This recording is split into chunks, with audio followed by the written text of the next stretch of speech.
स्थित प्रज्ञस्य का भाषा समाधिस्थ केशवः स्थितधि किं प्रभासेत किमासेत व्रजेत किम। अर्जुन कहता है, हे केशव, स्थित प्रज्ञ पुरुष के क्या लक्षण हैं, वह कैसे बोलता है, कैसे बैठता है, वह कैसे चलता है। ये 4 प्रश्न अर्जुन ने किए।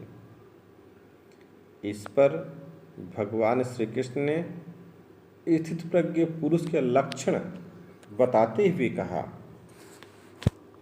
प्रजहाति यदा कामान सर्वान् पार्थ मनोगतान् आत्मन्येवात्मना तुष्टः स्थित प्रज्ञ दोच्यते। हे पार्थ, जब मनुष्य मन में स्थित समस्त कामनाओं का त्याग कर देता है, तब वह आत्मा से आत्मा में ही संतुष्ट हुआ स्थिर बुद्धि वाला कहा जाता है।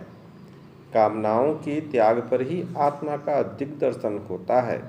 ऐसा आत्माराम आत्मतृप्त महापुरुष ही स्थित प्रज्ञ है।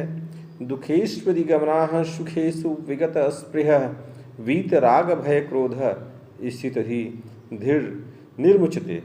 दैविक तथा भौतिक दुखों में जिसका मन उद्विग्न नहीं होता है, सुखों की प्राप्ति में जिसकी स्पृहा दूर हो गई है तथा जिसके राग भय और क्रोध नष्ट हो गए हैं, मननशीलता की चरम सीमा पर पहुंचा हुआ वह मुनि स्थिर बुद्धि या स्थित प्रज्ञ कहा जाता है। उसके अन्य लक्षणों की चर्चा भी कृष्ण करते हैं। कृष्ण कहते हैं, यह सर्वान् विस्नेह तत्प्राप्य शुभाशुभम नाभिनंदति न दृष्टि तस्य प्रज्ञा प्रतिष्ठिता।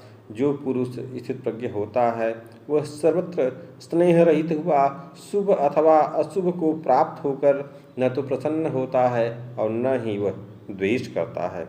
क्यों? क्योंकि उसकी बुद्धि स्थिर होती है। शुभ वह है जो हमें परमात्मा की ओर ले जाता है, अशुभ वह है जो हमें प्रकृति की ओर ले जाता है।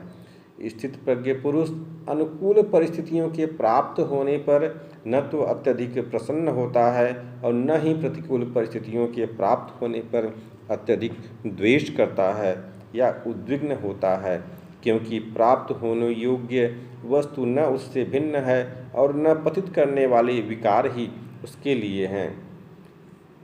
यदा संहर्ते चायम कुष्मो अंगानि सर्वशः इंद्रियाणि इंद्रियार्थे बस्तस्य प्रज्ञा प्रतिष्ठिता। जिस प्रकार कछुआ अपने अंगों को प्रतिकूल परिस्थितियों के आभास होते ही सिकोड़ लेता है, अर्थात हृदय देश में निरुद्ध कर लेता है, ठीक उसी प्रकार स्थित प्रज्ञ पुरुष अपनी इंद्रियों को विषयों से निवृत्त कर हृदय देश में निरुद्ध कर लेता है। उसका कछुए के समान ही अपने ही इंद्रियों पर पूर्ण अधिपत्य होता है, नियंत्रण होता है। लेकिन प्रतिकूल परिस्थितियों के प्राप्त होने पर जो स्थित प्रज्ञ पुरुष है, वह अपने अंगों को पुनः फैला देता है, अर्थात पुनः अपनी अवस्था में आ जाता है। तो क्या स्थित प्रज्ञ पुरुष भी ऐसा ही करता है? नहीं, स्थित प्रज्ञ पुरुष ऐसा नहीं करता। क्यों? विषया निर्वतन्ते निहारस्य देहिन रसवर्ज्यम रसोप्यसम परम दृष्ट्वा निरुद्धते। इंद्रियों द्वारा विषयों को न ग्रहण करने वाले पुरुषों के विषय तो निवृत्त हो जाते हैं, किंतु उनका राग निवृत्त नहीं होता। लेकिन जो स्थित प्रज्ञ पुरुष होते हैं, उनका राग भी परम तत्व परमात्मा का साक्षात करके निवृत्त हो जाता है। इस तरह मित्रों, जगत गुरु श्री कृष्ण ने अर्जुन को स्थित प्रज्ञ पुरुष के लक्षण बताए हैं। इसके अतिरिक्त कुछ अन्य लक्षण भी बताए हैं, जो हम आगे के सूत्रों में आपके साथ चर्चा करेंगे। आज के लिए इतना ही मित्रों। जय श्री कृष्णा।